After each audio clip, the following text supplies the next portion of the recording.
Good evening, everyone. I hope you are having a good time at home. We will still be going over our digital learning today, and since we will be starting our unit on World War II when we return, I would like to start this discussion by going over what led to U.S. involvement in World War II and then what ended U.S. involvement for World War II. So in order to start that, I have linked a crash course video, and I would like you to click on that and then skip to the 5 minutes and 3 second mark. Watch it until the 5 minute and 44 second mark. And then there's a attached note page that I need you to fill out, that you can just fill out as you watch the video. When you get done with that, please click on this video again and continue watching it. And then I'll just be here till you're done. Alright, now that you are back, I have something I would like to show y'all.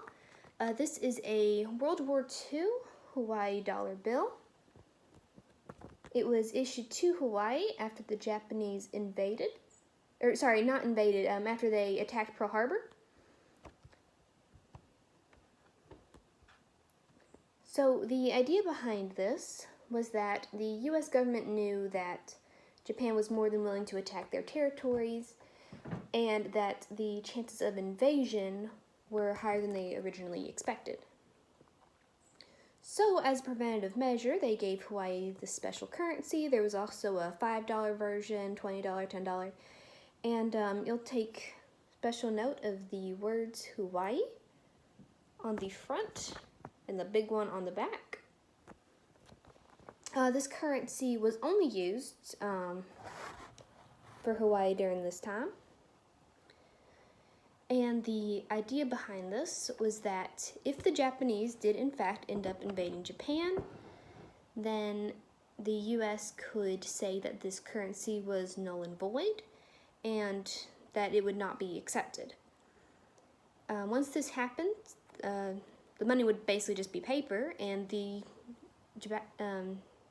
Japanese would not be able to use it to fund their war efforts against the U.S. After the war ended, this currency was mostly destroyed, and they were able to switch back to the regular U.S. currency.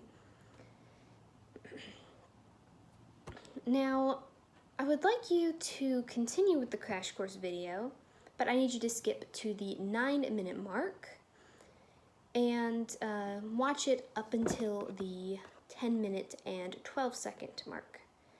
Once again, I need you to pause my video as you watch and continue to fill out the notes that I have assigned to you. And then when you are done, come back to this video and we can discuss the upcoming topic of nuclear bombs some more.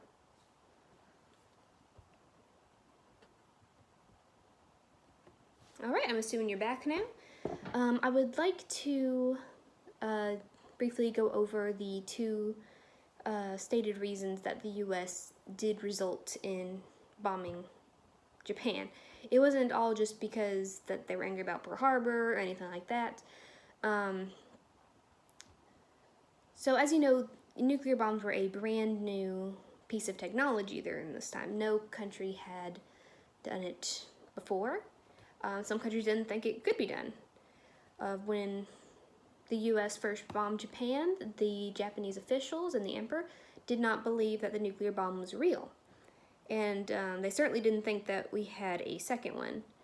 We actually had 3, but we did not end up having to use the third one, thankfully. But the first reason was that even though this was before the Cold War, there were still a lot of growing concern and fear about the USSR's expansion mindset about communism. Even though they defeated Germany, the USSR was not releasing their claims on any of the land that they had liberated, I guess you could say. And they were setting up communist puppet states. And the U.S., as well as their allies, were becoming really concerned with this. And so they figured that if they were the first, and they were hoping the only, but that did not happen, country to use nuclear weapons, then it would dissuade the USSR from acting as aggressive in the future. Now, obviously, this did not happen, since the Russians were able to create their own nuclear bomb about 3 years later, thanks to stealing some of the Americans' technology and just general espionage. But this actually did work for a short time, and that is what partially led to the U.S. being the only country to really oversee Japan's disarmament and the years directly following the war. Because the USSR actually did start to declare war on Japan as well, and were particularly looking to get some islands to the north of Japan. So the second reason was that there was originally a plan to do a ground invasion of Japan, quite similar to the ground invasion that led to the surrender of Germany.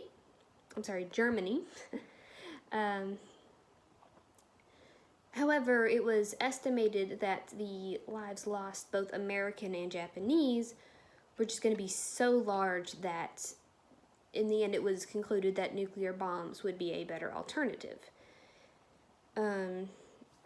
Because back then, there was a real Japanese mindset of death before dishonor, basically. It was considered honorable to die in combat, but it was considered very shameful for you to surrender for any reason. This is what made the Pacific campaign so difficult. As they invaded each and every island, this was known as island hopping, in order to eventually make their way to mainland Japan. What would happen is the Japanese, both the military and the civilians, because the civilians did have the same mindset, they would fight the Americans, and they would, some of them would do a false surrender, where they would pretend to surrender and then immediately use grenades or whatever to blow both themselves and the Americans up. And then it was just such a hard, difficult fight, and they figured out that doing so to mainland Japan would be much, much worse.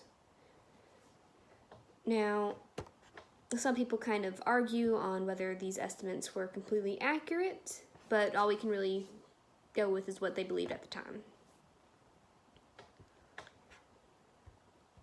Now that you've finished with filling out your note page, I would like you to turn it in when we come into class. You may either give it to me in person, or you may fill it out and then email it to me. But either way, it must be turned in by the start of class. And before I sign off, I would like to give y'all a quick assignment. I would like you to ask yourself if you believe that the use of nuclear bombs in World War II were justified or not. Please come up with your reasons why or why not. And then write a paragraph, no less than 5 sentences, on why you have this belief, and then we will discuss it together in class when we return. All right, and y'all have a wonderful day.